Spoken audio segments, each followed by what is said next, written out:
Konnichiwa everyone! Welcome back to our Amazon Ads Omakase. Today we'll be serving our lunch special, which is to drive your business growth together with Amazon Ads. Let me introduce our cast again for today. Today we will serve our valuable guests from the last session, Clarence and David. So welcome again, David and Clarence. In your last visit, we have served you 2 a la carte before we go into the main dish. Do you still remember what they are? Yes, I do. It was brand metrics and sponsored brand categories benchmark reports. Good job. So if you haven't checked out our a la carte, please check the above link to see before our main dish. So you've now seen 2 different tools to find our brand's performance and the benchmark. For our main dish today, we'll focus on the first dish, which is brand metrics. And we'll look at it together, how we can enhance the performance by each phase. Are you guys excited? Definitely. Of course, man. Let's We're go. ready. Wow. Thank you. Okay, I'm back to my brand metrics here. Yeah, let me see mine as well. So guys, we have seen exactly each metrics definition very shortly in our earlier a la carte. But let's recap again how we read and how we should actually utilize the tool, if that's okay. So first, we need to go to the tool. Please go through the process from Seller Central, Advertising, Campaign Manager, Insights and Planning, and there you will see brand metrics. So now let's look into the specifics a bit more. Please click View Detailed Metrics for your brand in this category. On each phase, you will see your percentile rank versus the other brands in your category and the specific engagement criteria. So for percentile, the higher the better. If it's quite low, that's where you might have to tackle and focus. Okay, Chef, I find my brand percentile is super low in brand consideration, which is equal to the purchase intent. Mine is a bit different. I find my brand percentile is a little lower in awareness. What should I do exactly, Chef? All right, David and Clarence, calm down. So from now, let's see what we can do for each branding phase and their objectives behind. So we'll give you the chef recommendations to upscale your growth lever. Let's start from the awareness phase. You will actually see the below metrics. Number 1, we have awareness index. It actually helps to understand our advertisers' awareness of brands as well as compared to their peers within the awareness percentage. Secondly, we have customer engagement rate. It actually helps you to know the percentage of customer as well as advertiser brand interactions within the category, within the time frame that we're looking at. Number 3, we also have brand search only. So this data applies to all the categories. It actually helps you assess if customers are aware of the advertiser's brand and search for their products. So, Clarence, actually, you said that your awareness stage is lower, right? The core thing is to actually connect with your customers as they search for their shopping aspirations. Yes, I launched my brand straight on Amazon 2 years ago, and I'm getting popularity in a certain category. However, my customers do not have full visibility of my brand yet and its value. This is exactly what I think. No worries. The key will be actually how to make your brand searches grow higher and faster. So here, I will suggest these few recommendations to uplift your awareness stage. So first, we can utilize sponsored brands, especially store spotlight and video mode. This can potentially help your brand stand out at the top of the shopping search results with content related to the selected items and categories in the store.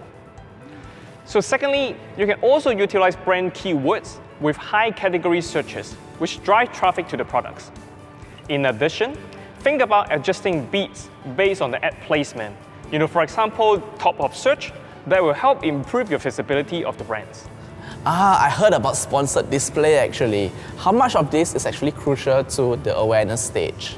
Sponsored display is considered one of the most effective advertising products to increase what we call new-to-brand customer sales.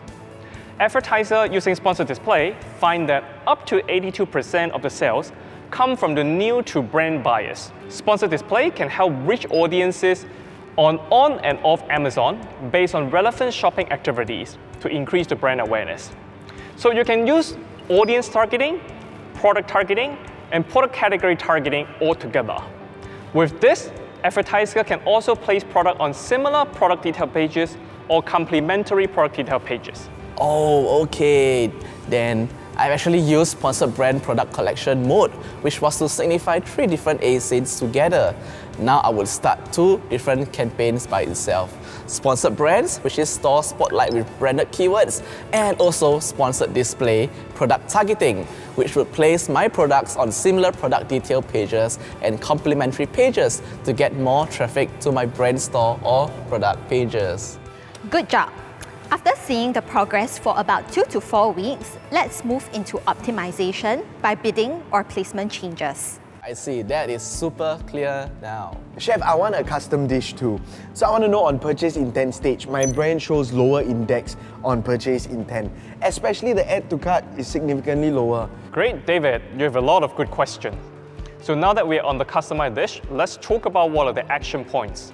So for this phase, we should incentivize customer to engage with the advertiser's brand when considering products to buy. The consideration phase is a moment to connect with consumer. We encourage the browsing consumers to add the advertiser's product to the shopping cart. I see, so can I assume that for this stage, at least for me, to increase the purchase intent when customers are under consideration? Yes, you're right. And here, we should think about 2 goals. The first one is to increase the purchasing intent of the consumer under consideration. Second is to attract more customers to the shopping cart. So we want to drive them to add your advertiser product to increase the impact of the product and move them to the cart. So now let us see how we can also help you uplift your consideration stage. And there are several tips here. Number 1, let's utilize sponsored display and sponsored products, especially on the product targeting. Why? Because we recommend to target a wide range of products and categories to reach more consumers who might be interested in considering branded products based on relevant products and categories that the consumers have viewed before. How about sponsored display? I thought of using Amazon audiences maybe. So we recommend selecting the Amazon audiences in market or interest audience group so that you can reach the audience that are browsing products in what we call the IO shell. That is those who have recently purchased items in a specific category.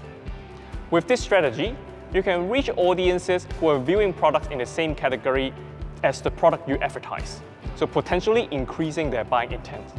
In another campaign, the brand owners can also use remarketing to reach a wider audience. Not just those who have recently visited the brand's product detail page, and also potentially helping to further drive the purchase intent. Okay, I got the point. So I think here it's important to reach out as much as possible to the relevant audience who's going to be interested in considering our product, to add it to the cart, and then we retarget them as a potential customer. I will put 2 sponsored display campaigns for now. One for product targeting on the categories of my hero ASIN, and Amazon audiences on in-market audience. Very spot on, David. I will look forward to the results. Wow, that's really interesting to see for both of us on this particular dashboard. I think we both are relatively higher in terms of conversion or for the purchase stage.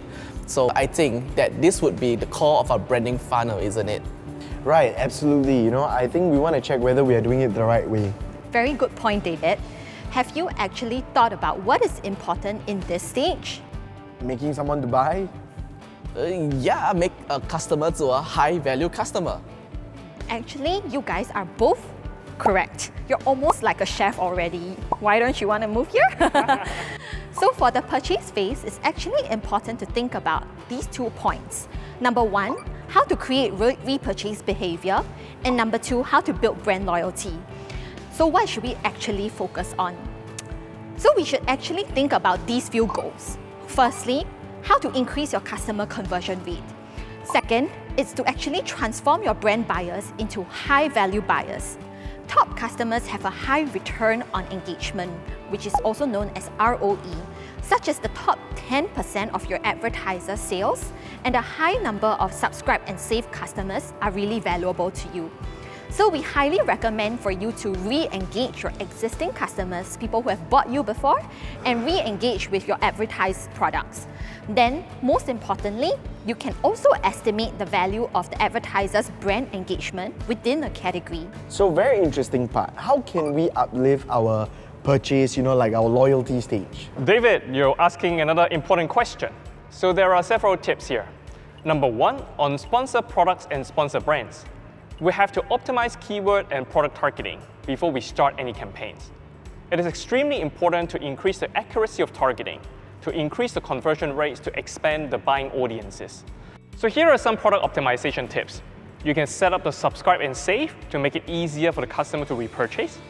And you can check the following set of metrics like CTR, click-through rate, CVR conversion, CPC cost per click on your bid, and also ad placement. Okay, so with this, can I use the sponsored display at this moment? Sure. So we recommend sponsored display on purchase remarketing here. We recommend this because you can use it under different scenarios, like to promote your repurchase and also to enhance your brand loyalty. It could also be used to promote cross-selling because we can identify the cross-category targeting opportunities and help you reach new audiences. Okay, this is a great checklist for me. I've only done the first one. Now I want to move on the third free brand tools, and then maybe the second, the sponsored display purchase remarketing as well. Now, I am a little bit more adventurous here. I want to generate at least 8 new campaigns for these 3 phases. Is that actually recommended? So Clarence, like you said, is a bit adventurous. Of course you can do that. However, we might have limited resources and budget. So we would recommend you to focus on the stages you want to improve first, test for it for at least 2 to 4 weeks before you're moving on to the next stage. So, in summary, let's take a look at this summary table over here. This is your dessert. So please take a snapshot where you might want to use this again as the checklist. This is super clear now, Chef. I think I can use this to navigate the decision tree to make sure what I should do to take action whenever each of the items were to show. Like in each funnels, it shows the lower number versus the competitors. Wow, this omakase has been really good. I've got a whole bunch of practical tips, and all of the causes were really fruitful as well as delicious. David and Clarence, it's great for us to hear that, and we hope you also like it. And thank you for choosing our Ads Omakase. For more information about branding and brand metrics, please click the below links from Amazon Ads, where you can learn more about the ads campaign operations. Please help us to like, subscribe, and comment down below if you found today's Ad Omakase useful.